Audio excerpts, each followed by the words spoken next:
आहे आणि त्यानंतर सर्व वाहनांची तपासणी केली जाते। परंतु सुरुवातीपासूनच जो गिरगाव चौपाटीचा सुरुवातीचा परिसर आहे, या सुरुवातीच्या परिसरापासून ते संपूर्ण मरीन ड्राईव्ह परिसरामध्ये मोठ्या प्रमाणात वाहतूक कोंडी जी आहे ती वाहतूक कोंडी झाल्याचं चित्र आपल्याला पाहायला मिळतंय। कारण की अनेक आंदोलकांना याच ठिकाणावरून ताब्यात घेतलं जातंय, कारण की अनेक आंदोलक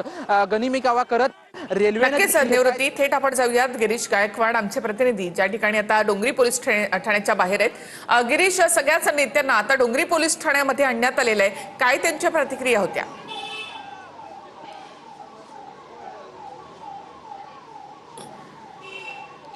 नक्कीच निषेध केलेला आहे त्यांनी सरकारच्या या कृत्याचा आणि सगळ्यात महत्त्वाचं म्हणजे शेतकरी नेते राजू शेट्टे, महादेव जानकर आणि मुंबई काँग्रेसचे जे प्रदेशाध्यक्ष आहे हर्षवर्धन सपकाळ यांनी सुद्धा म्हटलेलं आहे की आम्ही संघर्ष करणार आहोत। या सगळ्या प्रतिक्रिया त्यांनी दिलेल्या आहेत आणि आपण पाहतोय की याच पोलीस ठाण्यामध्ये आता वरिष्ठ पोलीस निरीक्षकांच्या कॅबिनमध्ये गोंडराम बांगर यांच्या कॅबिनमध्ये या सगळ्या तिन्ही प्रमुख नेत्यांना बसवण्यात आलेलं आहे आणि त्यांना यापूर्वीच आपण पाहतोय की नोटिसेस सुद्धा मुंबई पोलिसांकडून बजावण्यात आल्या होत्या। परवानगी नाही आहे गिरगाव चौपाटीपासून वर्षा निवासस्थानी मोर्चा काढण्याची असं सुद्धा त्यांना समजूत घालण्यात आली होती। मात्र कुठेही माघार घेण्यास हे तिन्ही नेते प्रमुख नेते जे आहेत शेतकरी नेते ते तयार नव्हते आणि सिंधुदुर्गातील आंबा काजू बागायतदारांच्या नुकसानी संदर्भात आज हा सगळा मोर्चा निघणार होता आणि प्रति हेक्टरी आंबा बागायतदारांना 5 ते 6 लाखाची मदत मिळावी, काजू उत्पादक शेतकऱ्यांना प्रति हेक्टरी 3 लाखाची मदत मिळावी या मागणीवरती सुद्धा ते ठाम आहेत आणि त्यासोबतच ज्या पद्धतीनं सरकार शेतकऱ्यांना वागवत आहे त्याचा सुद्धा ते निषेध करतायत आणि एक आक्रोश जो आहे तो या ठिकाणी त्यांचा दिसून आला। आपण पाहतोय की शिवालय या ठिकाणी सर्व नेते जमायला सुरुवात झाली, त्या ठिकाणी पोलीस आणि कार्यकर्त्यांमध्ये आधी बाचाबाची झाली, यानंतर त्याचं पर्यवसान हे धक्काबुक्कीमध्ये झालं, धरपकडमध्ये झालं आणि कशा पद्धतीनं मग हे सगळे रस्त्यावर येऊन बसले, त्या ठिकाणी ठिय्या मांडला, ट्रॅफिकचा देखील खोळंबा बराच वेळ त्या ठिकाणी झाला आणि मग कायदा सुव्यवस्थेचा प्रश्न निर्माण होऊ नये यासाठी मग पोलिसांनी सुद्धा या सगळ्या प्रमुख नेत्यांना त्यांना सुद्धा ताब्यात घ्यावं लागलं आणि ताब्यात घेतल्यानंतर आता डोंगरी पोलीस ठाणे या ठिकाणी आणण्यात आलेलं आहे। सगळ्यात जुनं हे पोलीस ठाणे 1923 पासून या ठिकाणी कार्यरत आहे आणि काही आपण पाहतोय की जे नेते त्यांना आझाद मैदान पोलीस ठाण्यामध्ये नेण्यात आलेलं आहे, काहींना MRA मार्ग पोलीस ठाण्यात नेण्यात आलेलं आहे, शेकापचे जे जयंत पाटील आहेत त्यांना कफ परेड पोलीस ठाण्यामध्ये नेण्यात आलेलं आहे, विनायक राऊत यांना देखील एका दुसऱ्या पोलीस ठाण्यामध्ये पोहोचवण्यात आलेलं आहे। त्यामुळे हे जे आंदोलन आहे ते आता होणार नाही याची दखल जी आहे ती पावलोपावली पोलिसांकडून घेतली जाते, सर्व नेत्यांना समज दिला जात आहे। आझाद मैदानामध्ये कायदेशीररित्या आंदोलन करा असा सल्ला सुद्धा या सगळ्या नेत्यांना आता दिला जातोय। कायदेशीर नोटिसेस बजावल्या जात आहेत आणि मुंबई उच्च न्यायालयाच्या आदेशानुसार चौपाटी परिसरामध्ये सभा रॅली मोर्चासाठी परवानगी आवश्यक असते, ती परवानगी तुम्ही घेतलेली नाहीये असं सुद्धा त्यांना समजून सांगितलेलं आहे। मात्र आपण पाहतो की या ठिकाणी शिवालय या ठिकाणी जेव्हा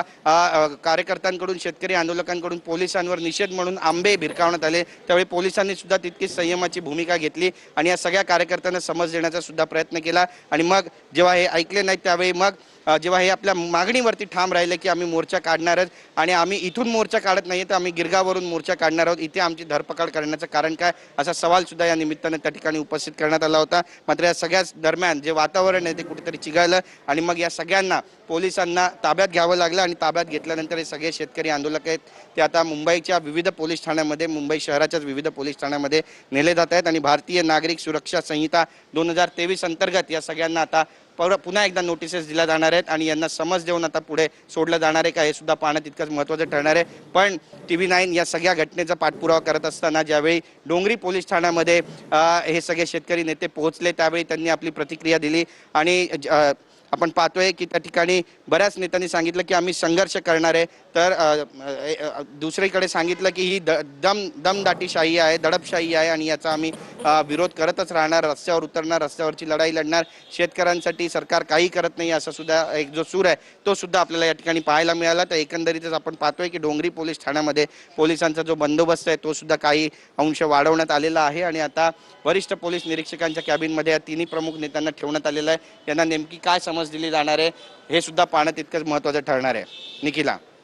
गिरीश आणि 3 दृश्य आपण या ठिकाणी पाहत आहोत ते म्हणजे एक गिरगाव चौपाटी, दुसरी आहेत मधली दृश्य ती डोंगरी पोलीस ठाणे ज्या ठिकाणी नेत्यांना आणण्यात आलेलं आहे आणि तिसरे दृश्य आहे तिथे ही आझाद मैदानामध्ये ठाकरेंच्या शिवसेनेचं आंदोलन या ठिकाणी होत आहे। आंबा आणि काजू उत्पादकांचा मोर्चा निघण्याच्या आधीच आंदोलकांची धरपकड करण्यात आली, मात्र आझाद मैदानावर या ठिकाणी ठाकरेंच्या शिवसेनेनं ठिय्या दिलेला आहे। तर काही वेळापूर्वी ज्यावेळेला नेत्यांना ताब्यात घेतलं त्यावेळीची ही दृश्य आपण इथे पाहत आहोत। राजू शेट्टी आणि जानकर यांनी काढलेल्या या मोर्चाला ठाकरेंची शिवसेना आणि काँग्रेसनं पाठिंबा दिला।